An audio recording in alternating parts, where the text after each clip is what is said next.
So Hindsight was a very fun and very difficult song for me to write because it felt like there was so much I could put in there, but it also felt like it was really hard to get anything in there at the same time.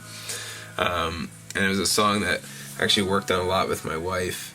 We spent a lot of hours on that one. But basically the song's about the story of Peter, the Apostle Peter, one of Jesus' disciples. And he's one of those people in the Bible that I feel is just so wildly misrepresented. Because so often while Peter, the Lord did use Peter in a lot of amazing ways after he ascended into heaven, the story of the disciples through the Gospels really is just a picture of a bunch of guys that didn't get what was going on. And so I really tried to write kind of like a diary entry of Peter, of the different stages of Peter's walk with Jesus, where you see him kind of proud that he is the first chosen, and the things that Jesus says to him and how he misunderstands them, and you just kind of see Peter having all this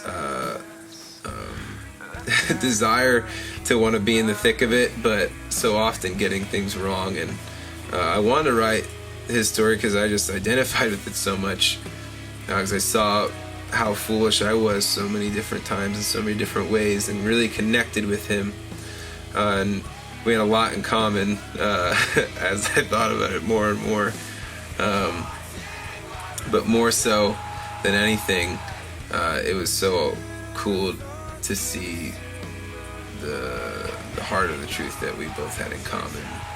Was that though I'd felt like I'd betrayed my Savior so many times, or I've denied him, or done foolish things, or was arrogant, was fighting for my place in the kingdom, there was still mercy for me.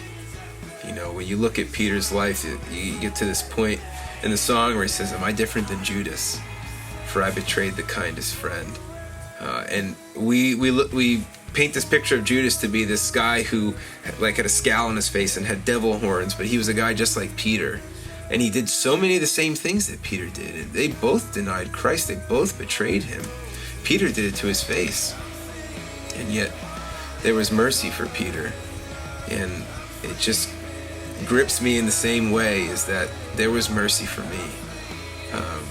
And how amazing it is. You know, and that's where we get to the point in the song where it says, oh love, you bottomless abyss." It's just kind of attesting to the beauty of the fact of God's love being just so like limitless, that he could still love me the way that he does, despite all that I've done and the ways that I've failed. And I just thought Peter was such a beautiful picture of redemption that I hoped everybody could connect with.